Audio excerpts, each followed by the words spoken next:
Bien, bonjour à tous. Nous allons pouvoir démarrer ce séminaire. Comme l'a indiqué ma collègue Siri Makele dans le chat, le séminaire est enregistré de façon à ce qu'on puisse garder trace des échanges qui auront lieu aujourd'hui. Et l'enregistrement sera mis en ligne de façon à ce que vous puissiez vous y reporter si vous avez besoin de retourner voir à la fois la présentation qui a été faite ou les questions-réponses qui ont eu lieu pendant le webinaire. Je me présente, je m'appelle Thomas Deleuil, je travaille au secrétariat de la Convention CITES dans l'unité de développement de projet. Et je suis très heureux de vous accueillir à ce séminaire de préparation organisé dans le cadre du programme CITES pour les espèces d'arbres, le CTSP.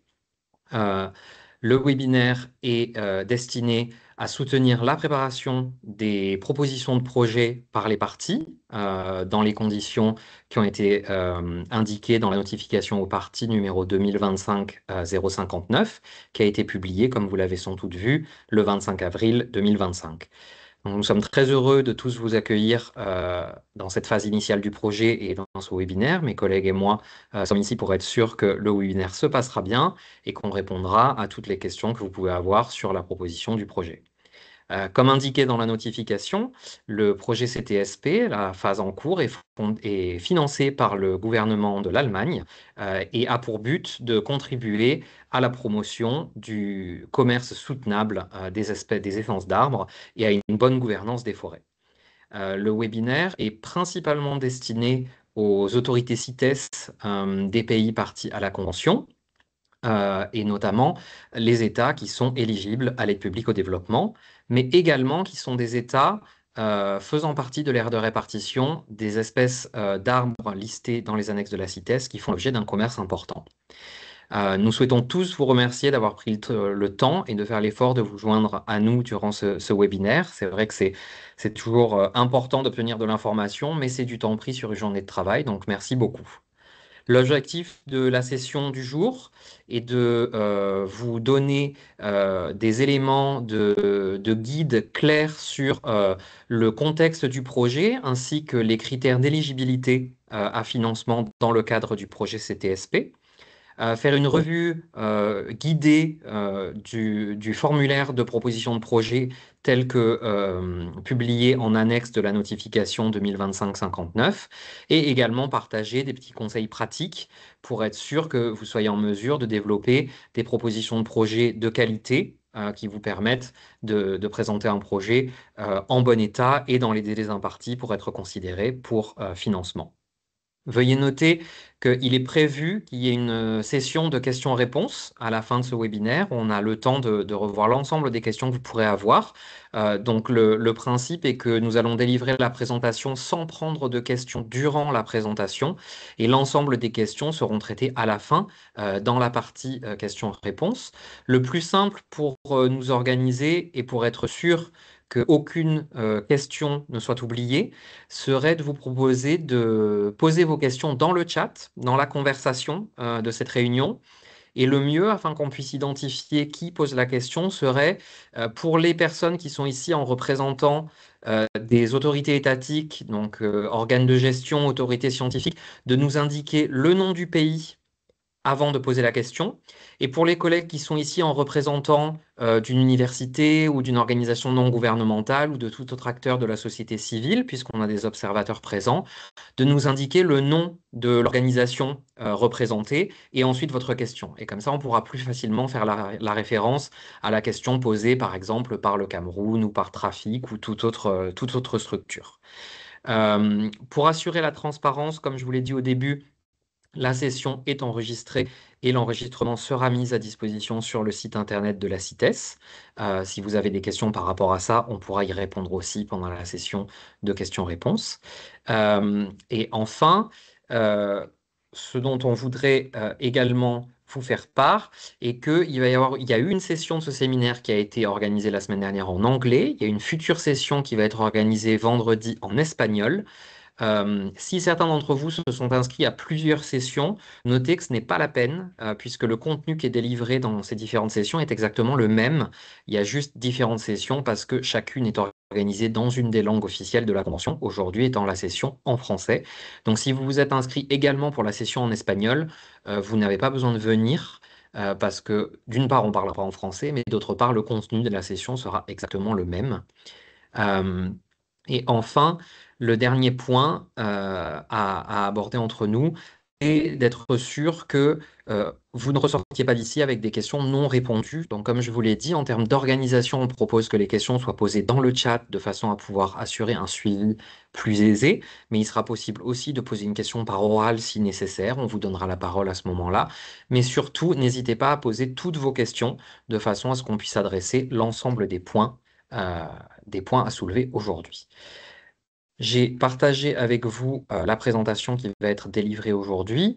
Je vais juste demander aux collègues, est-ce qu'on voit bien la présentation? Oui. Voilà, donc bienvenue à ce séminaire du programme CITES sur les espèces d'arbres. Nous allons pouvoir commencer et je vais passer la parole à ma collègue Thaïs. Donc, je vais présenter rapidement l'agenda de cette session.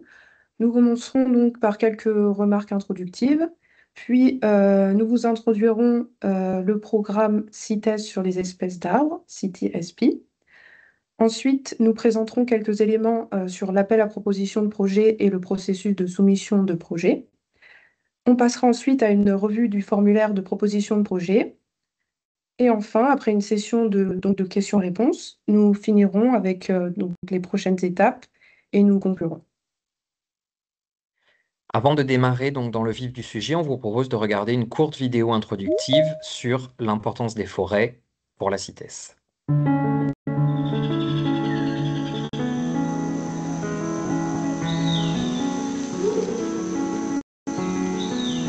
Forests are the lungs of the earth and home to countless species essential for our survival.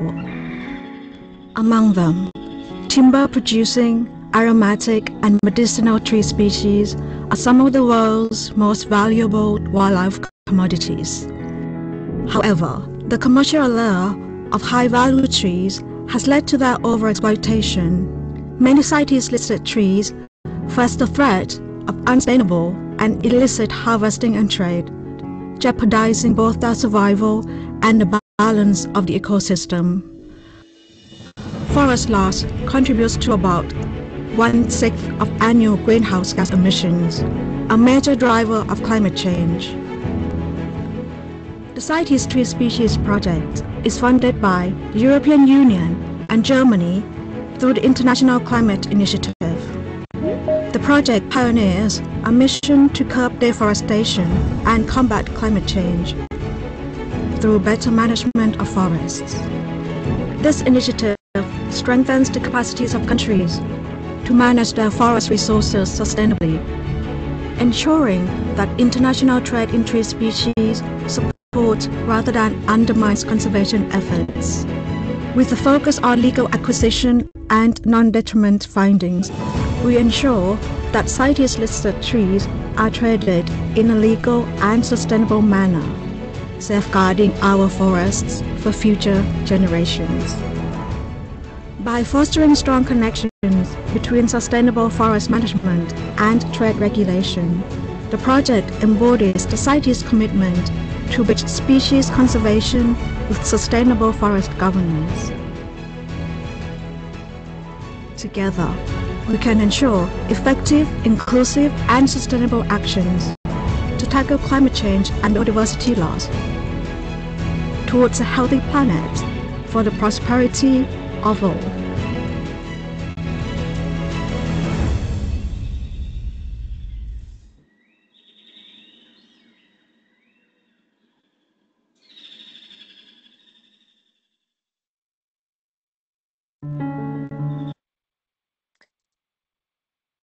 Maintenant que nous avons vu cette courte vidéo, nous allons passer donc à la présentation et entrons dans le vif du sujet. Alors, le programme d'arbres sur la CITES, le programme, pardon, CITES sur les espèces d'arbres a connu différentes phases et on voulait commencer par un petit peu d'histoire. Comme certains d'entre vous le savent, parce que vous avez été des pays lauréats de certains projets dans le cadre du CTSP, il y a eu une première phase de ce programme qui était financée par l'Union européenne.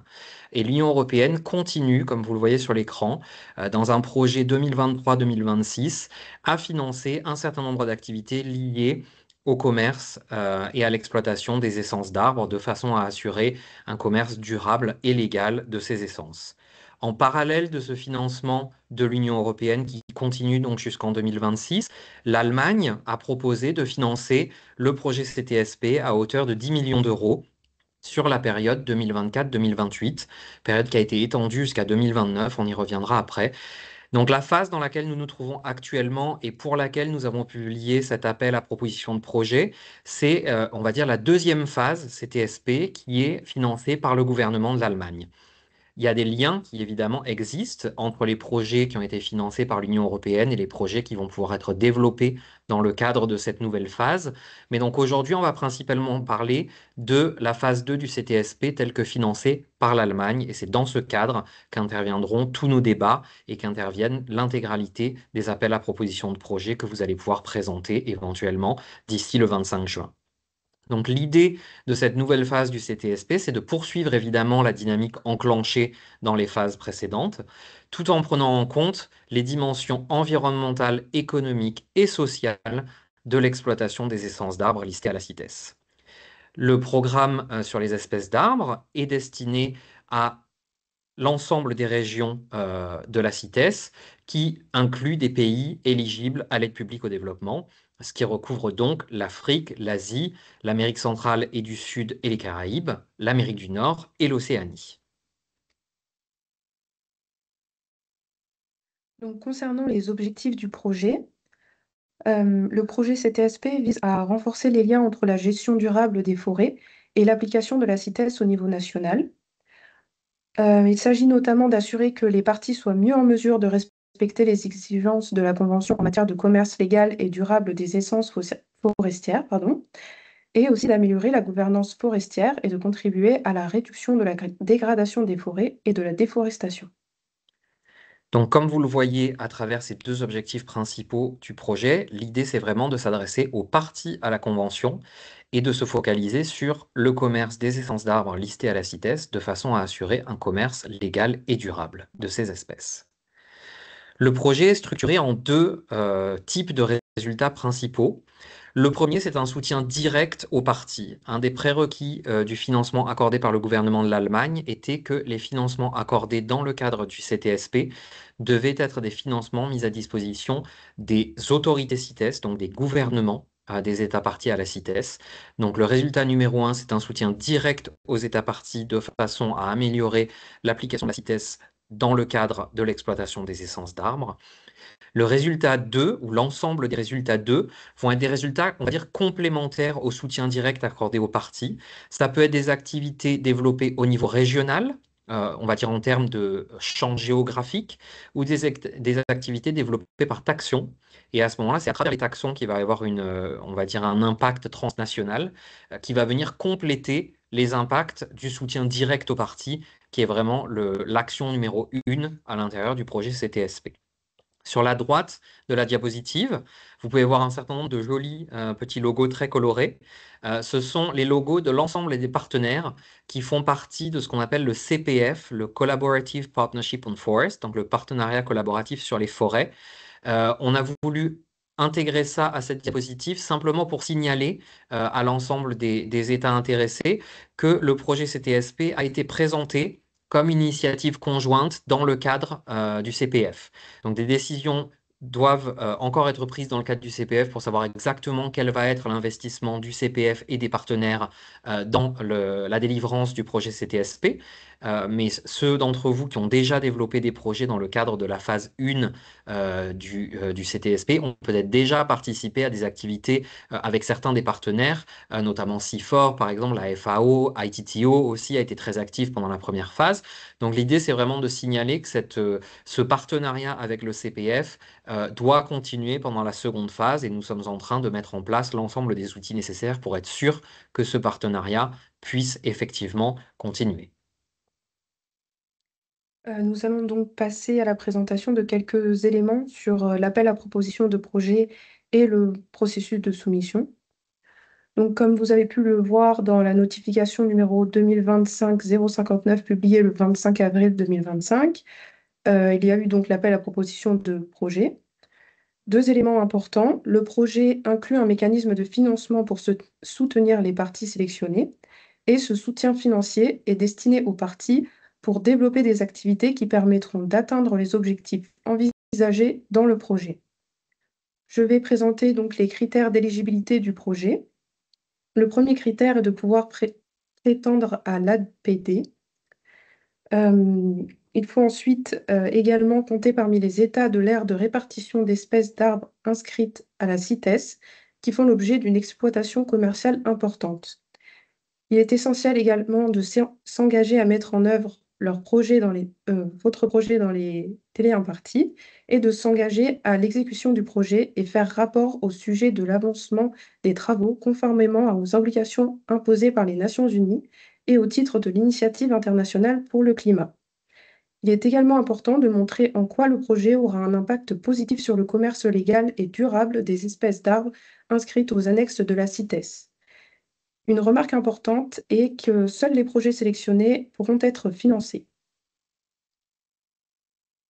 Juste une précision, je l'ai mentionné avant, mais APD, c'est l'aide publique au développement. Donc, un des critères d'éligibilité du projet est d'assurer que l'État que vous représentez est un État éligible à l'aide publique au développement. Dans cette nouvelle diapositive, je vais vous présenter les critères de sélection des projets. Donc là, la diapositive précédente, c'était les critères d'éligibilité à un financement.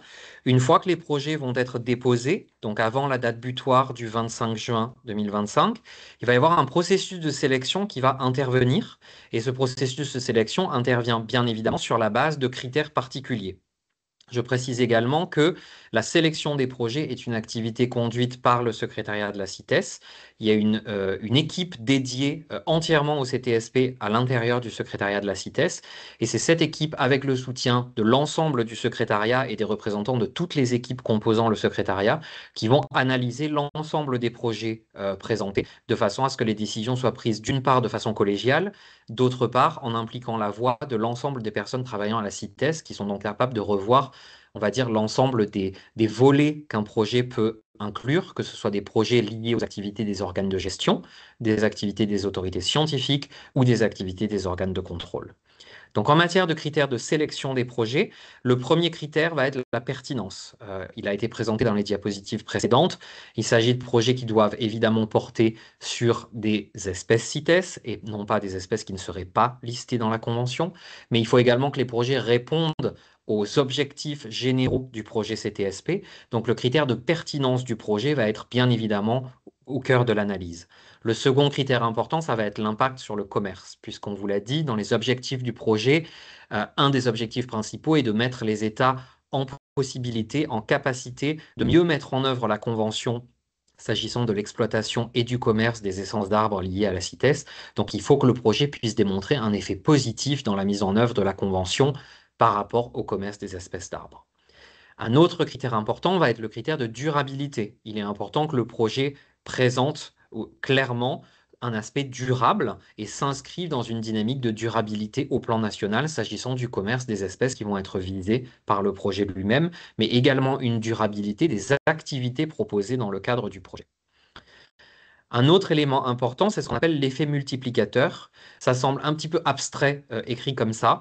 L'idée, c'est simplement de penser à ce que le projet présenté par les parties ou les projets ne doivent pas être, comment dire, des activités uniques qui vont servir à régler, par exemple, un problème à un instant T, mais ne vont pas avoir d'effet sur le futur. L'idée des projets du CTSP et des financements qui sont donnés, c'est bien d'avoir un impact sur le commerce et une durabilité, mais de fait, un impact qui va pouvoir se répéter au cours des années. Donc, il va falloir les améliorations qu'on va pouvoir apporter aux procédures et aux mécanismes CITES au plan national dans le cadre du projet CTSP doivent être pensées comme des améliorations qui vvont permettre de faire un effet, comment dire, un effet d'entraînement d'année en année. Et chaque année, en fait, grâce au projet CTSP, l'application de la Convention au commerce des espèces d'arbres va s'améliorer grâce aux activités et aux améliorations qui auront pu être acquises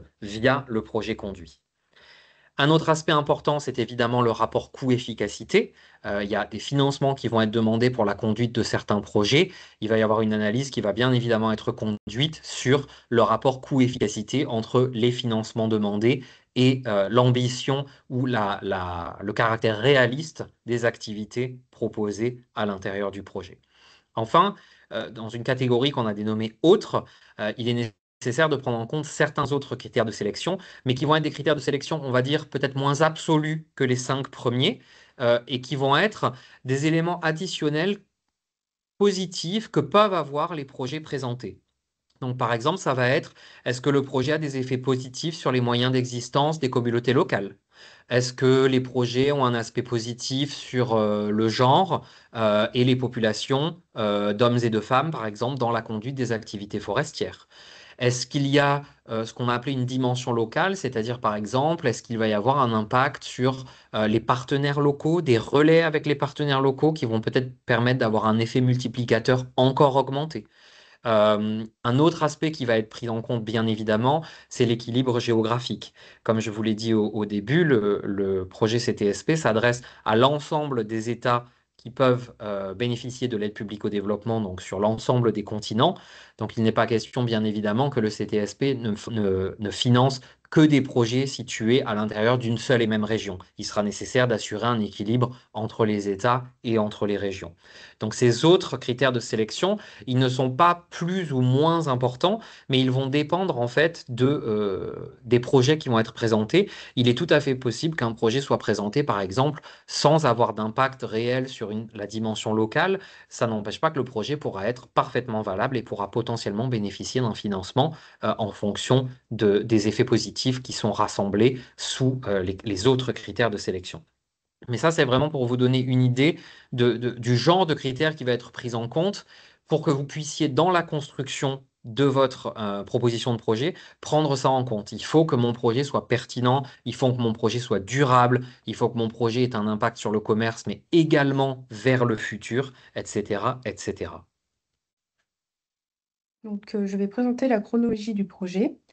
En mai 2024 ont eu lieu donc les expressions d'intérêt préliminaires. Ensuite, en avril 2025, a eu lieu l'appel à proposition de projet par la notification qu'on a précédemment mentionnée. La date limite de soumission des propositions de projet est donc le 25 juin 2025. Ensuite, de juillet à septembre 2025 aura lieu la sélection des projets. D'octobre à décembre 2025 auront lieu des webinaires de développement sur des projets. Ils auront lieu en ligne. Et ensuite, la période de 2026 à 2029 sera consacrée à la mise en œuvre des projets. Alors, juste pour information, les webinaires de développement de projet, pour vous expliquer, donc en ce moment, on est en train de faire les webinaires pour soutenir les parties à préparer leurs propositions de projet. Donc, le but du jeu, c'est de vous mettre en capacité de présenter les projets les plus aboutis et les plus ambitieux possibles avant la date du 25 juin. Une fois que la sélection des projets aura été effectuée, on aura donc la liste des projets lauréats et donc des pays dans lesquels ces projets vont être développés. Et donc à ce moment-là, on mettra en place, on lancera des invitations pour des webinaires de développement de projets. Il s'agira à ce moment-là de proposer de l'aide aux États lauréats afin de transformer la proposition de projet mise sur la table au mois de juin et sélectionnée en un véritable document de projet qui va vraiment venir détailler dans la plus grande précision possible le projet lui-même, les activités qui sont proposées d'être conduites, le rôle des éventuels partenaires, le calendrier de mise en œuvre, le budget détaillé, par exemple, de chaque activité avec les dépenses qui vont être envisagées, etc. Et une fois que l'ensemble de ces documents de projet seront prêts, de finaliser l'accord juridique qui va s'appuyer sur ces documents de projet pour la mise en œuvre du projet à partir de 2026, mais qui va également venir gouverner le transfert financier qui va s'effectuer entre le secrétariat et le gouvernement qui va être en charge de la mise en œuvre du projet. Donc ces webinaires de développement de projet auront lieu en ligne et seront donc destinés aux États qui auront été qui auront présenté des projets sélectionnés dans le cadre du CTSP. Donc une petite remarque par rapport aux deux périodes donc de sélection des projets et de développement des projets. L'été sera une période très chargée pour le secrétariat qui sera en pleine préparation, en plein travail de préparation pour la COP20. Mais un maximum sera fait pour avancer le plus vite avec donc la sélection et le développement des projets et assurer autant que possible que 2026 sera consacré à la mise en œuvre de ces projets. Maintenant que nous avons présenté un petit peu le contexte et on va dire les grandes règles du jeu du projet avec notamment les critères d'éligibilité et ensuite les critères de sélection des projets, nous allons maintenant passer en revue le formulaire de proposition de projet. Donc le formulaire, vous avez dû le voir, est en annexe de la notification 2025-059 et il contient un certain nombre de sections qui doivent être remplies. Et les projets doivent impérativement être présentés avec l'ensemble des sections remplies par l'État qui souhaite présenter un projet. Les projets incomplets ne pourront pas être considérés pour financement. Donc, ce qu'on va faire, c'est passer en fait en revue, on va dire chacune des sections, chacune des pages en fait du modèle d'appel à proposition de projet, afin d'être sûr que vous compreniez ce à quoi se réfère chacune de ces questions. Donc, si vous regardez, si vous l'avez sous les yeux ou si vous vous en souvenez pour l'avoir vu, le modèle de proposition de projet, l'ensemble des premières sections, c'est vraiment les informations de base. Donc, on a une section où il faut que le projet ait un titre, il faut que le projet ait une brève description pour qu'on comprenne en gros de quoi il s'agit en quelques phrases. Bien évidemment, il faut indiquer quel est le pays qui soumet le projet ou quels sont les pays qui soumettent le projet si c'est un projet conjoint. Et ensuite, il faut rentrer un petit peu plus dans le détail, de nous dire quelle va être l'entité responsable de la gestion du projet au plan national, les informations de contact de cette entité, son statut, quels seraient les éventuels partenaires. Il se peut que l'entité responsable soit par exemple l'organe de gestion du pays présentant le projet, mais qu'un certain nombre de partenaires interviennent dans la délivrance du projet, ensuite dans la mise en œuvre du projet pour les différentes activités. Et enfin, dans ces informations de base, quelque chose de très important, ça va être les espèces CITES cibles ou les taxons d'espèces CITES. Toutes ces informations-là, c'est vraiment, comme on disait, les infos de base. On ne peut pas considérer un projet qui n'indiquerait pas, par exemple, le pays concerné ou les espèces concernées, mais il faut également savoir quelle est l'entité qui va être en charge du projet. Ensuite, il va falloir indiquer quelles sont les entités ciblées. Ce qu'on entend par entité ciblée, c'est en gros quelles vont être les entités bénéficiaires du projet. Comme on l'a indiqué au départ, c'est un projet qui est destiné principalement aux États. Donc les entités principalement ciblées, ça va être les organes de gestion, les autorités scientifiques et les autorités de contrôle. Cependant, il est également possible que les projets aient des effets bénéfiques pour d'autres acteurs. On peut penser par exemple au domaine académique, aux universités, à certains musées. Pas mal de musées d'histoire naturelle, par exemple, sont des autorités scientifiques dans certains États, donc il pourrait y avoir des effets bénéficiaires pour ces entités-là, ou des effets bénéficiaires tout simplement pour la société civile ou certains groupes. Toujours dans les informations un petit peu de base, il va falloir choisir l'enveloppe budgétaire qui est demandée dans le cadre du projet. Ça apparaissait déjà dans le formulaire pour les appels à expression d'intérêt. Donc il va falloir choisir, est-ce que vous demandez une enveloppe de 100 000 à 250 000 dollars américains, ou de 250 000 à 500 000, ou plus de 500 000. Notant que tout projet qui demande une enveloppe de plus de 500 000 dollars américains est automatiquement un projet transnational, un projet présenté par au moins 2 pays, sinon plus. Il ne peut pas y avoir de projet présenté par un seul pays qui bénéficierait d'une enveloppe de plus de 500 000 dollars. Et enfin, information de base également, il va falloir nous indiquer la durée du projet. Comme on le disait au début, le projet CTSP est un projet qui va être conduit sur la période 2025-2029. Mais ça ne veut pas dire que vous devez développer des projets qui vont couvrir 4 ans. Il est tout à fait possible d'envisager un projet qui serait conduit sur 1 ou 2 ans et qui bénéficierait d'un financement adapté à cette durée-là. Mais il faut indiquer la durée du projet pour que dans l'analyse, par exemple, de la pertinence, on puisse comprendre pourquoi, sur une telle durée donnée ou avec une telle liste d'activités proposées, on demande un tel budget et être sûr, que l'ensemble soit pertinent. Ensuite, toujours en prenant par ordre descendant les informations qui vont être requises dans le formulaire d'appel à proposition de projet, on demande d'indiquer les résultats qui sont envisagés. Alors, les résultats, l'idée, c'est de lister 1 à 3 objectifs clairs. Il faut qu'on comprenne de façon claire et précise quels sont les objectifs, les résultats envisagés dans le cadre de votre projet. Ce qui est proposé, on va dire l'approche qui est proposée pour, que vous pouvez garder à l'esprit pour la formulation des résultats, c'est ce qu'on appelle l'approche SMART. C'est un acronyme qui à la base est en anglais mais qui a été traduit en français. Et l'idée, c'est d'avoir des résultats qui soient spécifiques, qui soient mesurables, qui soient acceptables, qui soient réalistes et qui soient temporels. Donc, il faut penser à ça, non pas en disant le projet va servir à réaliser, je ne sais pas moi, deux ACNP par exemple, 2 avis de commerce non préjudiciable. L'idée, c'est de le formuler en se disant à la fin de la période 1 ou à la fin du projet, telle autorité sera en capacité de faire A, B, C, D. Et donc, il faut voilà, le construire de façon à ce qu'il y ait une dimension temporelle, une dimension de mesure, des objectifs spécifiques à l'intérieur. Le caractère acceptable fait qu'il faut que ça puisse être réorienté en cours de projet si besoin. Il ne faut pas que ce soit des résultats qui ne puissent en aucun cas être modifiés parce qu'il faut tenir compte aussi des réalités du terrain. Une fois que vous avez pensé, rédigé vos résultats, il faut développer quelles vont être les activités principales qui vont permettre d'atteindre ces résultats. Donc, il faut que les activités soient alignées sur les résultats, qu'elles soient concrètes évidemment, mais qu'elles soient aussi viables. Il faut que ce soit des activités qui puissent être mises en œuvre évidemment dans la réalité et compte tenu des capacités de l'État en question, que ce soit des capacités personnelles, financières, y compris au-delà de l'enveloppe budgétaire qui va être donnée dans le cadre de ces TSP. On va dire petite aide, petite suggestion. Ce qui est important, la distinction entre le résultat et les activités, vous pouvez y penser comme le résultat, c'est quel va être le succès du projet, qu'est-ce que c'est que je veux créer, que je veux atteindre via le projet.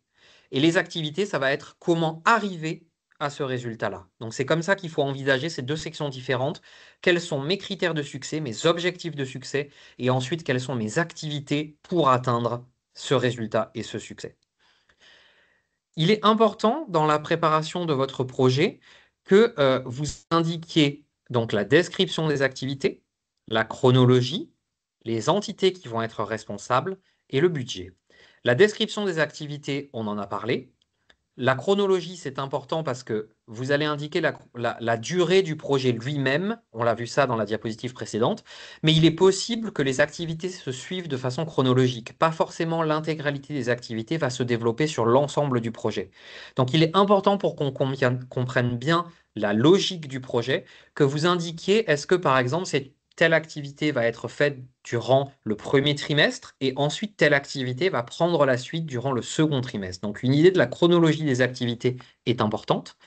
L'entité responsable, l'important ici, c'est notamment de faire la part des choses si le projet est géré par une seule entité ou par plusieurs. Comme je vous l'ai dit dans la diapositive précédente, il peut y avoir une entité dirigeante du projet, mais il peut également y avoir des partenaires. Et dans le cas où il y aurait des partenaires, il est important de signaler qui va faire quoi à l'intérieur de la description des activités. Et enfin, il est important de proposer un budget estimé en dollars américains, puisque la demande de financement est en dollars américains. Donc, pour qu'on puisse faire une analyse, il faut que le budget estimé soit dans la même monnaie. Donc, il faudrait qu'il y ait un budget estimé de, en gros, sur la base de l'enveloppe budgétaire qui est demandée, mettons de 100 000 à 250 000 dollars, comment est réparti le budget à l'intérieur de votre proposition de projet. Une fois que les projets auront été sélectionnés et qu'on passera vraiment à la détermination claire du calendrier, de la liste des activités et du budget détaillé, on entrera évidemment beaucoup plus dans le détail. Mais c'est important qu'à ce stade, il y ait déjà une estimation budgétaire qui soit présentée, de façon à ce qu'on comprenne comment est réparti le financement, quelles sont les activités qui vont requérir le plus de moyens par rapport à d'autres, pour, encore une fois, qu'on puisse analyser la logique et la pertinence du projet. Enfin, on a toute une liste de cases, de boîtes dans le formulaire qui sont, on va dire, les informations clés. Donc ça va être en gros quels vont être les impacts de fond du projet au-delà des résultats qu'on veut obtenir au plan national. L'impact principal, et il est évidemment logique, ça va être les impacts du projet sur le commerce des espèces d'arbres listées sous la CITES. Donc dans cette case-là, cette boîte, il va falloir décrire comment le projet va permettre de renforcer la régulation du commerce légal, va pouvoir contribuer aux efforts pour combattre le commerce illégal et ou soutenir toute procédure de respect de la Convention. Alors, on ne l'a pas mentionné là, mais ça peut être également renforcer, par exemple, le commerce durable et donc des activités liées à l'autorité scientifique. Donc ce premier élément, c'est vraiment comment le projet va contribuer à l'amélioration de l'application de la Convention au plan national.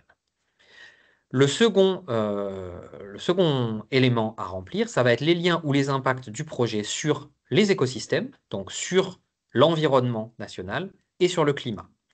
Là, vous pouvez faire des liens, par exemple, avec les objectifs du pays dans le cadre de la Convention climat et de l'accord de Paris, des liens avec les SPANB, c'est les stratégies et plans nationaux sur la biodiversité dans le cadre de la Convention sur la diversité biologique. Ça peut être des liens avec ce que le pays est en train de développer sous les objectifs de développement durable, par exemple, les ODD. Voilà, nous expliquer comment, en fait, le projet va impacter positivement le travail qui est déjà fait par le pays sur les écosystèmes et le climat. Un autre élément, ça va être de nous décrire l'aspect durable du projet.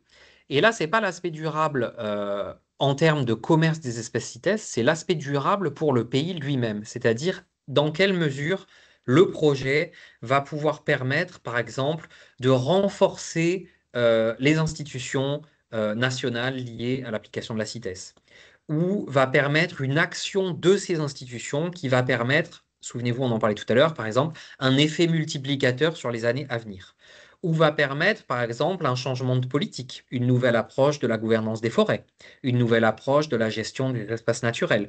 Toutes ces choses-là qui vont pouvoir potentiellement avoir des impacts positifs sur euh, la, l'action environnementale de l'État à travers, en fait, le caractère soutenable et durable du projet. Une autre case importante, c'est la visibilité et le plaidoyer. Nous faire part de quelles sont les actions qui sont envisagées en termes médiatiques, en termes d'utilisation des réseaux sociaux, toute action en fait qui va être faite pour faire rayonner le projet et de fait encore augmenter cet effet multiplicateur, augmenter cet impact non seulement sur les autorités CITES, mais par exemple sur la société civile, sur le public au sens large, de façon à créer encore une fois des impacts positifs. Une autre case importante à noter, ça va être tout impact positif sur les peuples autochtones, communautés locales ou groupes marginalisés. Typiquement, si vous conduisez un projet qui va avoir comme champ géographique une zone forestière sur lesquelles habitent des peuples autochtones, quel que soit le niveau de droit qui peut être reconnu à ces communautés, hein, mais des communautés, des zones géographiques sur lesquelles ces communautés sont présentes, quels vont être les impacts positifs de ce projet pour les communautés présentes dans la forêt ou dans les zones d'exploitation, par exemple. Un autre élément qu'on a mentionné aussi, c'est l'intégration de la dimension du genre. Dans quelle mesure votre projet va inclure une participation inclusive de tous, notamment au niveau du genre, un accès égal au renforcement des capacités. Par exemple, s'il y a diverses activités de renforcement de capacités, c'est important que votre projet démontre que l'ensemble des populations potentiellement impactées par le projet va pouvoir bénéficier de façon égale et qu'il ne va pas y avoir de discrimination qui va être faite sur le genre. Enfin, la dimension locale, on l'a déjà mentionné avant, si vous vous souvenez ce qu'on a discuté sur les critères de sélection, c'est si vous avez dans le design de votre projet, vous avez prévu de travailler avec des organisations locales partenaires, de nous expliquer dans quelle mesure ce projet va être organisé au niveau local, quel va être le rôle de ces partenaires. On aura des informations évidemment dans la liste des activités, mais il faudra là expliquer pourquoi on a choisi de faire appel à ces partenaires locaux, quelle est la plus-value pour le projet de faire appel à ces partenaires locaux et quels sont les impacts positifs de faire appel à ces partenaires locaux pour la conduite du projet. Enfin, la dernière section de l'appel à projet, qui est peut-être celle qui est la plus obscure à ce stade potentiellement pour certains d'entre vous, il y a une section sur les garanties environnementales et sociales. Alors, les garanties environnementales et sociales, ce sont des éléments qui doivent être pris en compte et qui sont requis à l'heure actuelle maintenant par la plupart des donneurs internationaux. En fait, c'est l'idée de garantir qu'aucun projet ne va venir créer de contentieux ou de risques contentieux en matière de protection et en matière de normes environnementales et de normes sociales. Ça, c'est vraiment dans la généralité. Donc l'idée, c'est vraiment de vous faire prendre compte à l'état de la préparation de l'appel à projet, du fait qu'il peut y avoir des risques environnementaux et ou sociaux liés à la conduite des projets et que ces risques-là doivent être pris en compte et doivent être analysés. Vous pouvez vous référer, si vous voulez faire une recherche de votre côté, en plus des éléments qui sont donnés ici, à ce qu'on appelle les normes de performance IFC, qui développent beaucoup de contenu sur ce genre de risques environnementaux et sociaux, quels genres de risques peuvent exister et comment ils peuvent être analysés dans le cadre d'une proposition de projet. Il y en a certains, si vous regardez sur le formulaire, qui sont déjà en fait listés pour vous. Et l'idée, c'est vraiment de se demander, est-ce que le projet proposé peut avoir un impact négatif? On a parlé avant, il faut signaler les impacts positifs. Là, l'idée, c'est de se poser la question, est-ce que le projet peut avoir un impact négatif sur l'environnement ou sur les aspects sociaux? La liste qu'on vous propose en dessous, et vous l'avez ici à l'écran aussi, c'est, on va dire, les risques principaux qui pourraient exister dans le cadre de projets développés dans un projet comme le projet CTSP. Ça pourrait être des risques liés aux droits et aux conditions de travail, par exemple, des personnes qui vont être chargées de mettre en œuvre le projet. Ça peut être des risques liés à la santé, la sûreté et la sécurité publique. Ça peut être des risques liés à l'acquisition de terres ou à des déplacements involontaires de population. Si dans le cadre de votre projet, vous décidez par exemple de créer un parc national et que ça risque d'inclure des déplacements de personnes vivant dans le parc national, c'est un risque lié à la mise en œuvre du projet. Il peut y avoir des impacts pour les peuples autochtones, communautés locales et groupes marginalisés. Pardon pour la faute d'orthographe sur groupe. Il peut y avoir des risques sur le patrimoine culturel, par exemple, ou d'autres risques qui vont être liés au contexte spécifique du projet que vous allez développer. Un autre exemple, le patrimoine culturel, par exemple, si votre projet porte sur une forêt qui est une forêt sacrée, il peut y avoir des impacts sur le patrimoine culturel lié à cette forêt sacrée, mais également sur les peuples autochtones ou communautés locales qui vivent là et qui à la fois jouissent et à la fois entretiennent la forêt sacrée. Donc l'idée ici, c'est vraiment d'analyser votre projet, de se poser la question et d'identifier quels pourraient être les risques d'impact négatif. Et si on analyse qu'il peut y avoir un impact négatif, d'écrire les mesures prises pour prévenir, atténuer ou remédier aux risques qui ont été identifiés. Il est tout à fait possible que votre analyse débouche sur le fait que, en réalité, il n'y a aucun risque. Ou par exemple, il ne peut y avoir de risque que sur le patrimoine culturel, mais pas sur les autres. Dans ce cas-là, ce qu'il va falloir faire, c'est expliquer, à travers quelques lignes, quelques paragraphes, quelle est l'analyse que vous avez conduite et qui vous a permis de démontrer qu'il n'y avait pas de risque dans le cadre de votre projet. Si vous avez déterminé, par exemple, qu'il existe peut-être des risques liés au patrimoine culturel, pour reprendre cet exemple-là, mais pas sur les autres catégories, ça va être la même chose. Nous expliquer pourquoi il n'y a pas de risque identifié sur les autres catégories. Mais en revanche, dans la catégorie patrimoine culturel, nous indiquer, nous avons analysé tel risque. Pour le risque numéro 1, les mesures prises pour prévenir, atténuer ou remédier sont A, B, C, D, etc. Pour le risque numéro 2, etc. etc.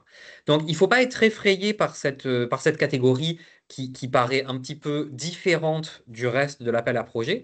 C'est vraiment pour être sûr que la mise en œuvre même du projet au plan national ne va pas vous mettre en difficulté, ne va pas créer de problème en termes de mise en œuvre. Ce qui est important de retenir aussi, c'est que les déplacements de population sont un critère d'exclusion. Donc tout projet qui inclurait des déplacements involontaires de population ne pourra pas être considéré pour financement. Enfin, comme je le disais, pour chaque risque identifié, ce qu'il va falloir faire, c'est identifier la nature du risque et les mesures prises. Enfin, une liste de petits conseils pratiques. Ce sont des choses qui paraissent assez logiques. Ne pas tout remettre à la dernière minute. Lire les consignes du formulaire avec attention. Je le disais avant, remplir toutes les sections du formulaire. Les formulaires incomplets, les projets incomplets ne pourront pas être remplis en compte. Écrire clairement et succinctement les informations que vous proposez. Vérifier que la proposition de projet remplit bien les critères d'éligibilité qui figurent dans la présentation, mais également dans la notification. Expliquer les acronymes et les termes techniques nationaux. N'oubliez pas que nous n'avons pas forcément connaissance des termes techniques ou des acronymes qui existent au plan national, donc pensez bien à les expliciter. Se souvenir, comme on l'a présenté, qu'il faut que les résultats et activités envisagées s'intègrent bien dans le cadre des objectifs du projet CTSP. Assurer que les activités peuvent être conduites selon le calendrier et le budget proposé. Relire le document, vérifier le langage, être sûr que vous avez bien tout rempli, bien tout fourni. Et enfin, quand vous avez terminé votre projet, vous avez dû voir que dans le formulaire, chaque case contient des petites consignes en gris clair qui vous aident à comprendre quelles sont les informations à produire dans le formulaire. Une fois que vous avez terminé le travail de construction de votre projet, vous pouvez supprimer ces inscriptions, ces petites consignes en gris et présenter un projet, entre guillemets, propre qui ne va contenir que les éléments vraiment de fond qui sont relatifs au projet. Voilà qui conclut notre présentation. Euh, on va maintenant passer à la session de questions-réponses. Et donc, je vais arrêter la présentation et nous allons pouvoir commencer à regarder le chat et répondre aux questions qui ont été posées. Juste une petite minute pour pouvoir y revenir.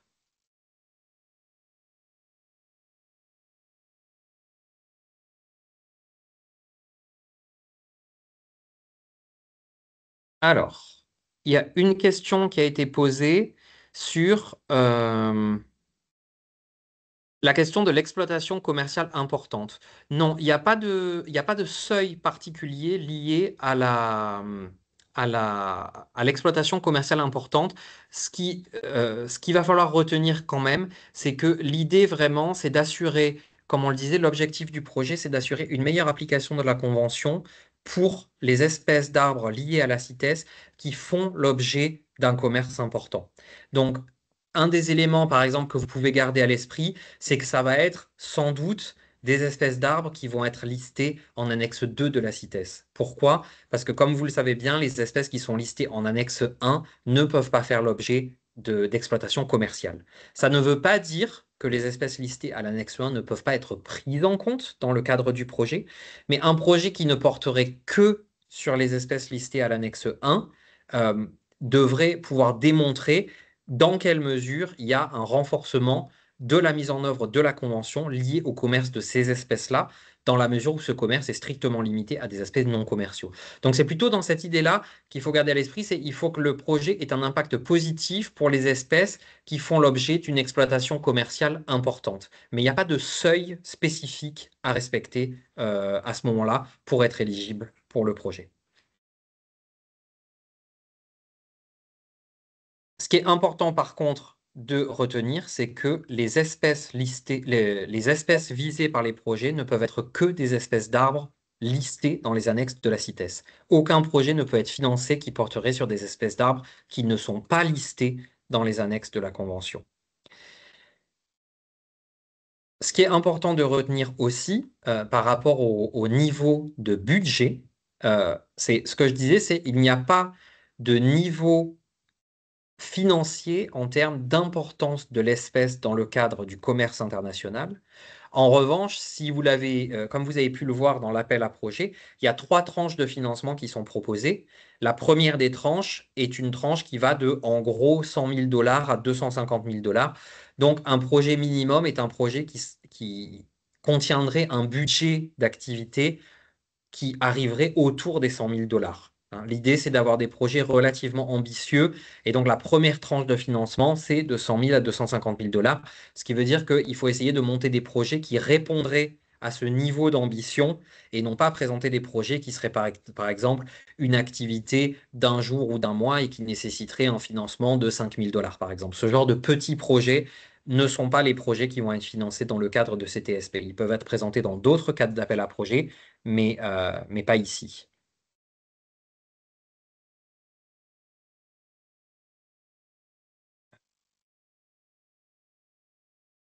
Encore une fois, pour ce qui va être de l'importance, la pertinence des projets, souvenez-vous, la pertinence des projets, c'est l'idée qu'il faut qu'il y ait un impact positif sur le commerce et notamment un impact qui permette de démontrer un renforcement des capacités de l'État à assurer que le commerce est légal et durable. Hein. C'est vraiment ça qui va être au cœur de ces projets CTSP, pardon. C'est la demande d'un financement pour la conduite d'un projet sur des espèces d'arbres listées dans les annexes de la Convention, des espèces d'arbres qui font l'objet d'un commerce important et des projets qui vont permettre de renforcer les capacités de l'État de manière à assurer, un, une amélioration des capacités en termes de commerce soutenable, de commerce légal et de lutte contre le commerce illégal.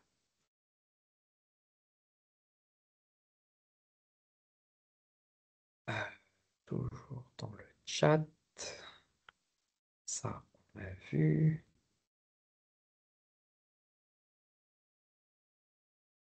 Donc, la question qui a été posée sur les dépenses éligibles a été répondue dans le chat.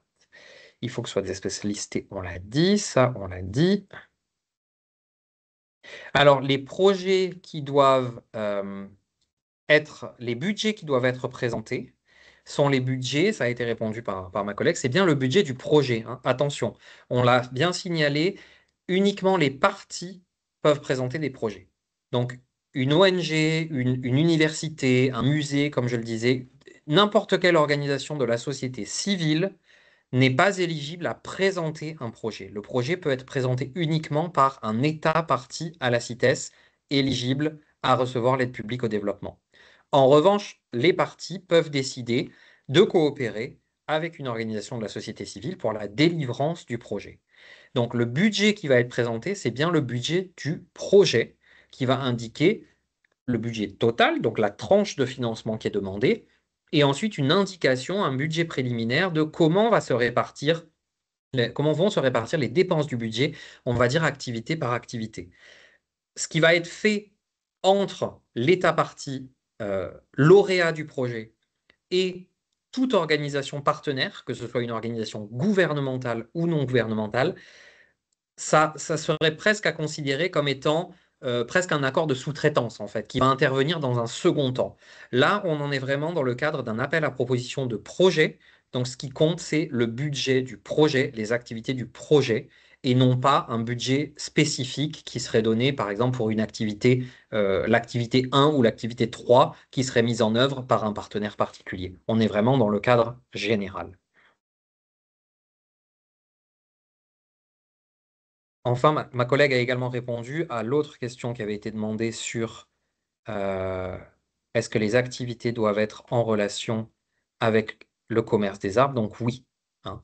On est bien d'accord. Les projets doivent porter sur les espèces d'arbres listées à la CITES qui font l'objet d'un commerce important et donc avoir un impact positif sur le commerce légal et durable. C'est très important de retenir ça, c'est vraiment un projet qui porte sur les espèces d'arbres liées à la CITES qui font l'objet d'un commerce important. Ce qui veut dire que on ne vise pas la flore, on ne vise pas les plantes, on vise les arbres dans le cadre de ce projet-là.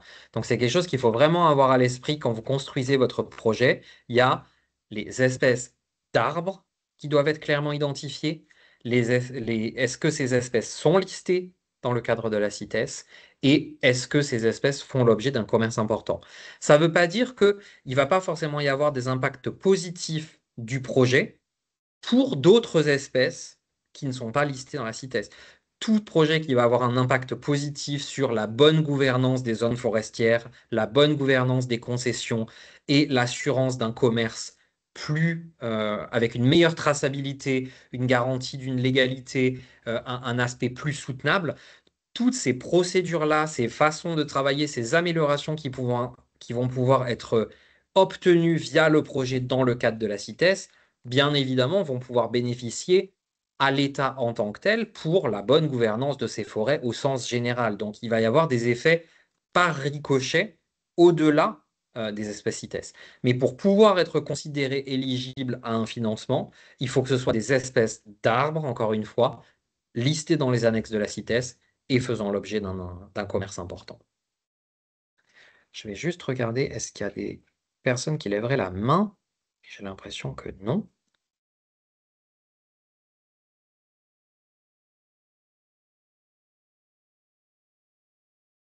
Est-ce qu'il y aurait d'autres questions? Il y a quelqu'un qui est en train d'écrire. Ils s'en ont répondu. Il y avait une question au tout début.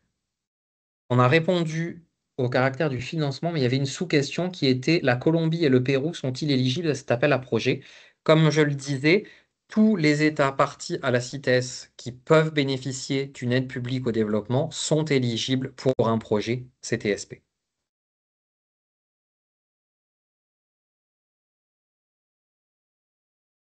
Exactement, c'est exactement, Madame Sylvia de Envol Vert, c'est exactement ça. En tant qu'ONG, vous ne pouvez pas présenter un projet directement vous-même. En revanche, si vous êtes basé dans un pays qui a l'intention de présenter un projet CTSP, vous pouvez discuter avec le pays pour devenir un partenaire de mise en œuvre du projet, ou vous pouvez, comment dire, motiver un pays potentiellement à présenter un projet en partenariat avec vous.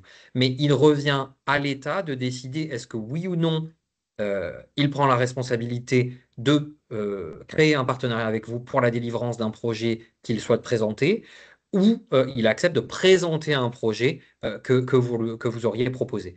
Donc, il y a possibilité pour les ONG, universités, etc., de travailler avec les États pour la mise en œuvre de projets, y compris en tant que partenaire sur la durée complète du projet si l'État le souhaite. Euh, mais il faut que ce soit l'État qui présente le projet et le, qui va être sélectionné comme lauréat. Et la réponse à votre deuxième question, c'est non. Un institut de recherche ou une université ne peut pas non plus déposer un projet. Seuls les États peuvent déposer un projet. ONG, instituts de recherche, universités, fondations, toutes les autres entités de la société civile ne peuvent intervenir qu'en tant que partenaires d'un projet si l'État accepte de créer un partenariat. Il y a vraiment uniquement les États qui sont éligibles à présenter une proposition de projet dans le cadre du CTSP. Est-ce qu'il y aurait d'autres questions des participants?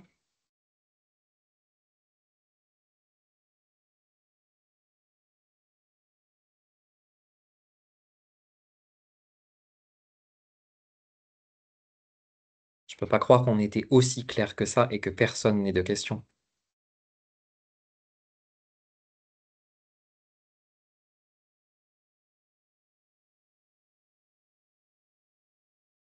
Je vous laisse une minute pour continuer à réfléchir.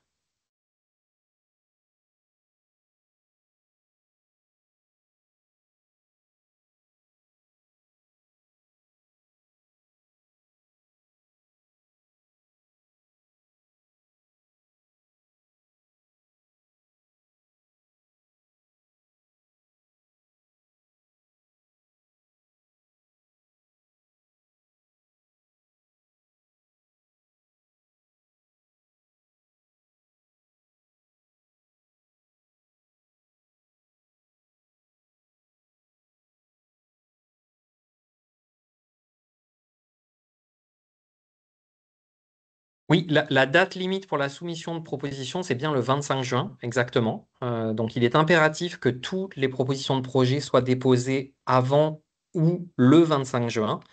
Tout projet qui sera reçu à partir du 26 sera automatiquement exclu, puisque la date limite est vraiment le 25 juin.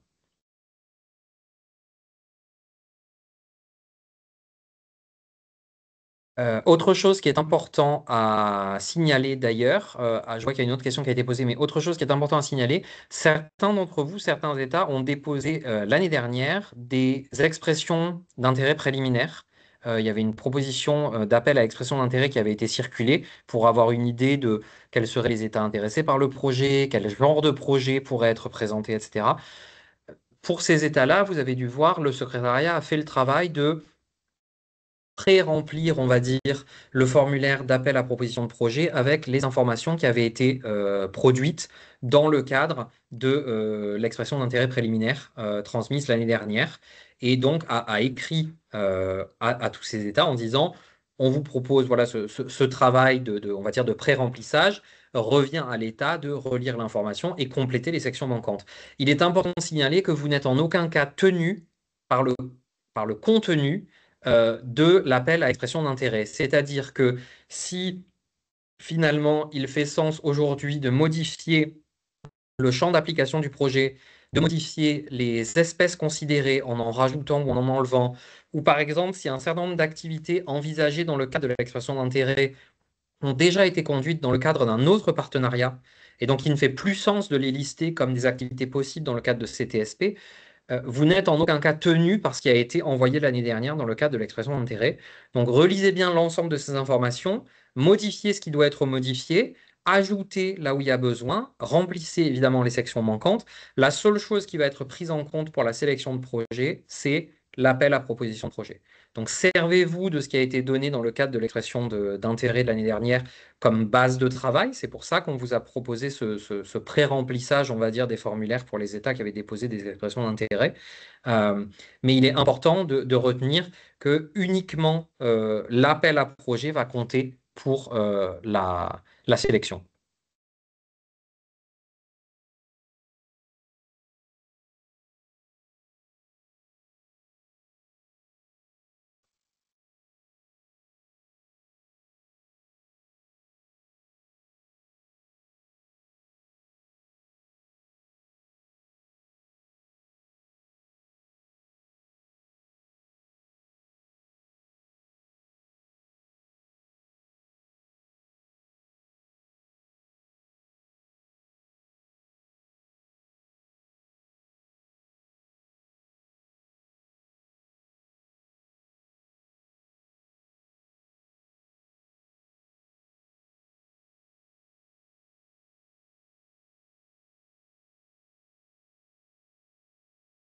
Euh, une autre question a été postée.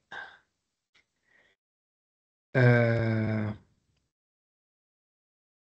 Savoir est-ce que le projet doit avoir été déjà démarré ou peut-être un nouveau projet.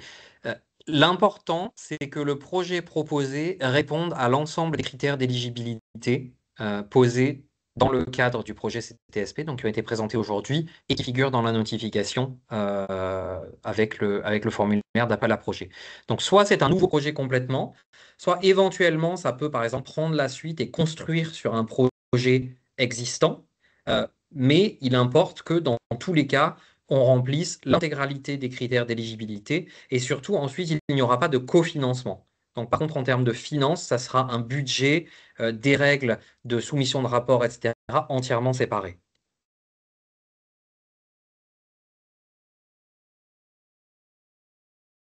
Le reste, ça sera des choses qui seront revues au cas par cas, en fonction, comme on disait, de la pertinence du projet, de est-ce que les critères d'éligibilité sont remplis. Et de vérification que l'ensemble encore une fois, comme je disais, l'ensemble des critères est respecté. Mais le projet peut construire sur quelque chose qui existe déjà, mais fera l'objet d'une sélection séparée et d'un financement séparé. Euh, une autre question, donc la cible du programme, ce sont les espèces commerciales, plus le renforcement des capacités avec les espèces exploitées inscrites à l'annexe 2. Donc, comme je le disais, Franck, la cible du programme, c'est les espèces d'arbres listées dans les annexes qui font l'objet d'un commerce important. Le fait qu'elles fassent l'objet d'un commerce important sous-entend que c'est quasi automatiquement les espèces inscrites à l'annexe 2 de la Convention. Mais ça ne veut pas dire que ça ne peut pas avoir d'impact sur l'annexe 1. Par exemple, si vous faites un projet lié à un taxon, typiquement, il est possible qu'à l'intérieur du taxon, il y ait certaines des espèces du taxon qui soient dans l'annexe 1 et que le reste soit en annexe 2. Et de fait, le projet aurait des impacts positifs également pour les espèces de l'annexe 1, puisque si vous travaillez sur un renforcement de capacité en termes d'avis de commerce non préjudiciable, ça servira aussi à faire les avis de commerce non préjudiciables des espèces du taxon qui sont listées en annexe 1, typiquement.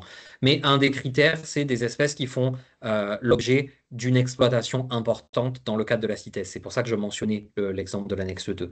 Et ça peut être du renforcement de capacité, ça peut être également la conduite d'activités liées à la mise en œuvre de la CITES. On pourrait penser à le développement de procédures internes CITES pour la conduite des ACNP et des avis d'acquisition légale, par exemple.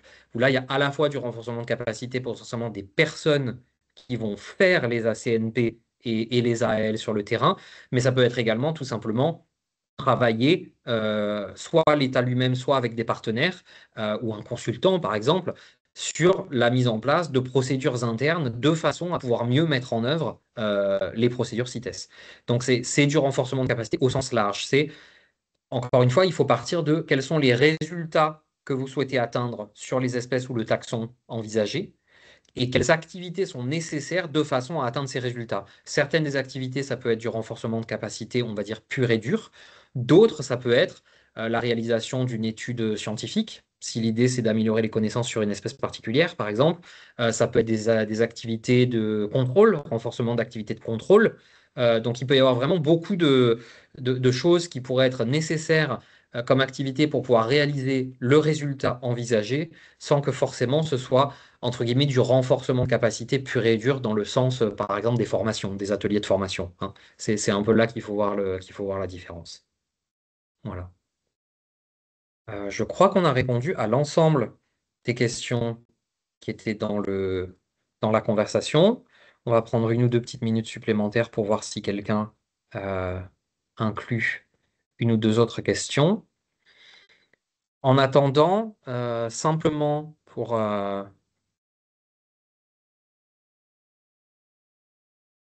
un pays peut proposer plusieurs projets, oui, Franck, c'est tout à fait possible. Et d'ailleurs, c'était déjà le cas au niveau des appels à expression d'intérêt l'année dernière.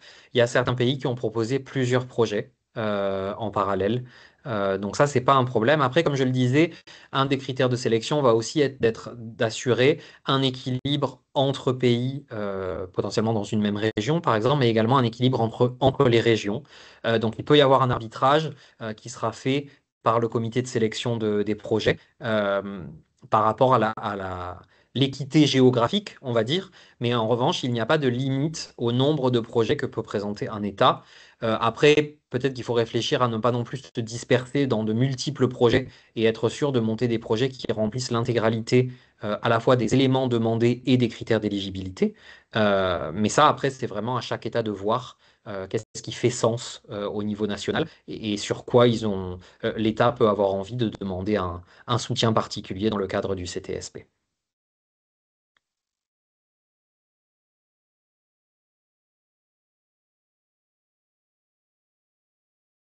Alors juste pour revenir rapidement, on pourra voir s'il y a une autre dernière question qui est posée, mais pour revenir rapidement sur les derniers éléments, donc juste pour vous rappeler, ce webinaire est enregistré et donc sera mis en ligne, l'enregistrement du webinaire sera mis en ligne, donc vous pouvez vous y rapporter en cas de besoin. Comme certains d'entre vous l'ont déjà fait, vous pouvez également envoyer un courrier au secrétariat si vous avez besoin d'informations complémentaires dans le cadre de l'appel à proposition de projet. Et on pourra à ce moment-là évidemment répondre. Le secrétariat étant en charge de l'administration du CTSP, on ne peut évidemment pas proposer de conseils sur comment présenter votre projet sur le fond, hein, bien évidemment, il faut respecter quand même une équité entre chacun des pays candidats. Mais si c'est des questions de clarification de la procédure, de vérification de la date butoir, de la façon de soumettre les projets, par exemple, etc., n'hésitez pas à envoyer les questions et bien évidemment, on vous apportera tous les conseils nécessaires pour pouvoir être sûr que vous soumettiez les projets à la fois complets et surtout par la date butoir, hein. J'insiste là-dessus en dernier mot. Il est vraiment important que l'intégralité des projets soit présentée soit avant, soit le 25 juin 2025, puisque la date butoir est une date, on va dire, exclusive. Donc tout projet reçu après sera automatiquement exclu de la liste de projets à considérer pour financement. Voilà.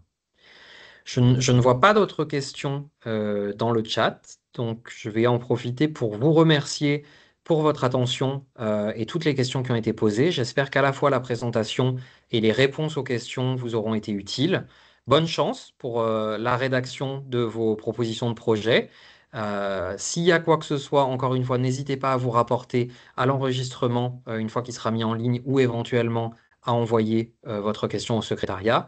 Et j'en profite enfin pour remercier mes collègues présents, donc Thaïs, Thierry, Woubelem, qui nous ont aidés à la fois à gérer l'organisation aujourd'hui, les présentations, à être sûr qu'on n'oublie aucune question. Merci beaucoup à vous les collègues aussi. Et très bonne journée à vous tous.